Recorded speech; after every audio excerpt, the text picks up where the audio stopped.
بسم اللہ الرحمن الرحیم۔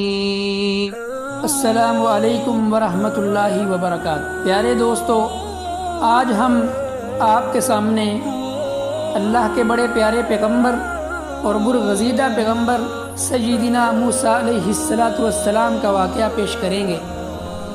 یہ واضح کتاب کی آیتیں ہیں۔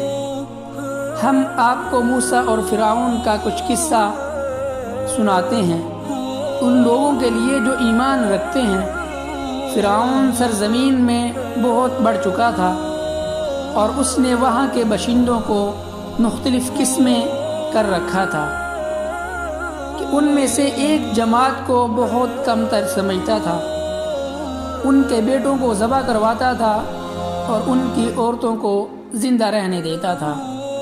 واقعی وہ بڑا مفسد تھا، اور ہم کو یہ منظور تھا کہ جن لوگوں کا زمین میں زور کم کیا جا رہا ہے، ہم ان پر احسان کریں اور ان کو پیشوا بنا دیں اور ان کو مالک بنائیں، ان کو زمین میں حکومت دیں، اور فرعون، حامان اور ان کے تابعین کو ان کی جانب سے وہ واقعات دکھلائیں جن سے وہ بچاؤ کر رہے تھے۔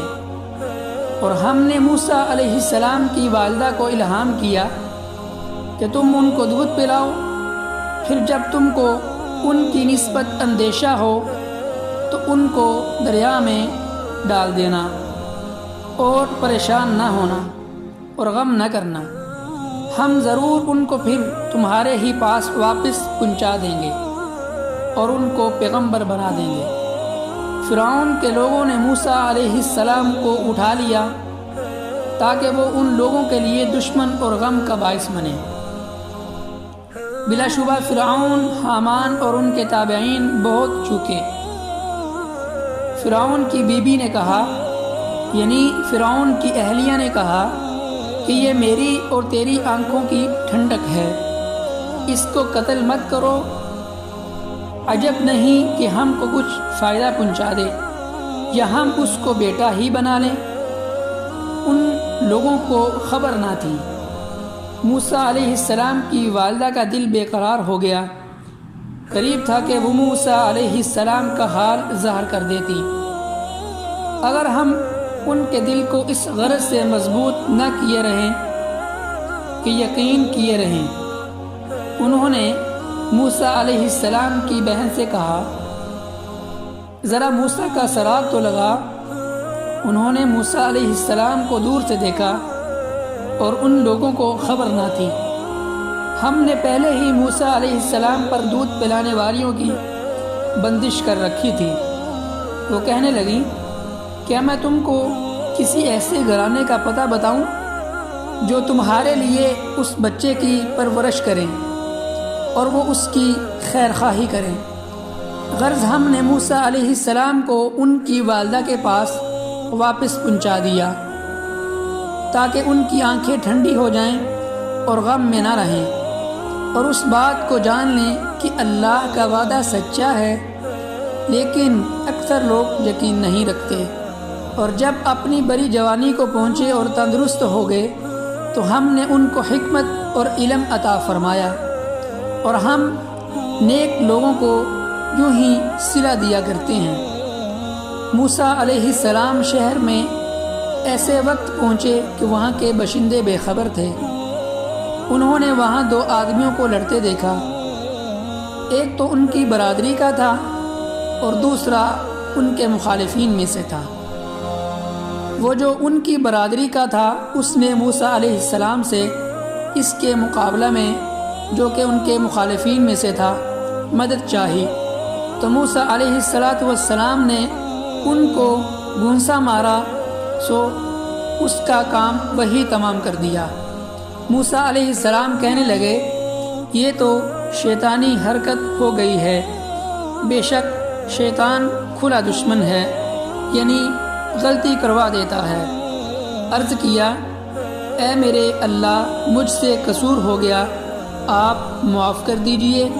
اللہ رب العزت نے معاف کر دیا، بلا شبہ وہ بڑا غفور الرحیم ہے۔ موسیٰ نے عرض کیا، اے میرے پروردگار، چونکہ آپ نے مجھ پر بہت سارے انعامات فرمائے ہیں، کبھی میں مجرموں کی مدد نہ کروں گا۔ پھر موسیٰ علیہ السلام کو شہر میں صبح ہوئی۔ خوف اور وحشت کی حالت میں اچانک وہی شخص جس نے کل گزشتہ میں ان سے امداد چاہی ہے، وہ پھر ان کو پکار رہا ہے۔ موسیٰ علیہ السلام اس سے فرمانے لگے، بے شک تو سری بدراہ ہے، یعنی تو میرا دشمن ہے اور مجھے غلط راستے پہ گامزن کر رہا ہے۔ جب موسیٰ علیہ السلام نے اس پر ہاتھ بڑھایا جو دونوں کا مخالف تھا، وہ اسرائیلی کہنے لگا، اے موسیٰ، کیا مجھ کو قتل کرنا چاہتے ہو جیسا کل ایک آدمی کو قتل کر چکے ہو؟ بس تم دنیا میں اپنا زور بڑھانا چاہتے ہو اور صلح نہیں کروانا چاہتے۔ ایک شخص شہر کے کنارے سے دوڑتا ہوا آیا، کہنے لگا، اے موسیٰ، اہل دربار آپ کے متعلق مشورہ کر رہے ہیں کہ آپ کو قتل کر دیں، سو آپ چل دیجئے، میں آپ کی خیر خواہی کر رہا ہوں۔ پس موسیٰ علیہ السلام وہاں سے نکلے، خوف اور وحشت کی حالت میں کہنے لگے، اے میرے پروردگار، مجھ کو ان ظالموں سے بچا لیجئے۔ جب موسیٰ علیہ السلام مدین کی طرف چلے اور کہنے لگے، امید ہے میرا رب مجھ کو سیدھا راستہ دکھائے گا اور اس پر چلا دے گا۔ جب مدین کے پانی پر پہنچے تو اس کنویں پر آدمیوں کا ایک مجمع دیکھا جو پانی پلا رہے تھے۔ ان لوگوں سے ایک طرف کو دو عورتیں دیکھیں، وہ اپنے جانوروں کو روکے کھڑی ہیں۔ موسیٰ علیہ السلام نے پوچھا، تمہارا کیا مطلب ہے؟ یعنی اس جگہ پہ کیوں کھڑی ہیں علیحدہ ہو کر؟ تو دونوں بولیں، ہم اس وقت تک پانی نہیں پلاتی جب تک یہ چرواہے اپنے جانوروں کو پانی پلا کر نہ چلے جائیں۔ ہمارے باپ بہت بوڑھے ہیں۔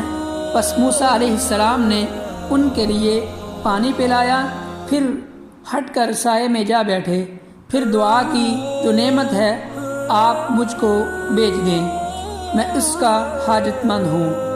موسیٰ علیہ السلام کے پاس ایک لڑکی آئی، شرماتی ہوئی چلتی تھی، کہنے لگی، میرے والد تم کو بلاتے ہیں تاکہ تم کو اس کا صلہ دیں جو تم نے ہماری خاطر پانی جانوروں کو پلایا ہے۔ جب ان کے پاس پہنچے اور ان سے تمام حال بیان کیا تو انہوں نے کہا کہ غم نہ کرو، تم ظالم لوگوں سے بچ آئے۔ ایک لڑکی نے کہا، ابا جان، آپ ان کو یعنی موسیٰ علیہ السلام کو نوکر رکھ لیجئے، کیونکہ اچھا نوکر اور وہ شخص ہے جو مضبوط اور امانت دار ہے۔ وہ کہنے لگے، میں چاہتا ہوں کہ ان دو لڑکیوں میں سے ایک کو تمہارے ساتھ بیع دوں، اس شرط پر کہ تم 8 سال میری نوکری کرو، پھر اگر تم 10 سال پورے کر دو تو یہ تمہاری طرف سے ہے، اور میں تم پر کوئی مشقت ڈالنا نہیں چاہتا، تو تم مجھ کو انشاءاللہ خوش معاملہ پاؤ گے۔ موسیٰ علیہ السلام کہنے لگے، یہ بات میرے اور آپ کے درمیان طے ہو چکی ہے، ان دونوں مدتوں میں سے جس کو بھی پورا کر دوں مجھ پر کوئی حد نہ ہوگی، اور ہم جو بات چیت کر رہے ہیں اللہ تعالیٰ اس کا گواہ ہے۔ اللہ ہمیں بھی موسیٰ علیہ السلام جیسا حیادار بنائے اور تمام لوگوں کا اور بوڑھوں کا خاص کر ادب کرنے کی توفیق عطا فرمائے۔ السلام علیکم ورحمۃ اللہ وبرکاتہ۔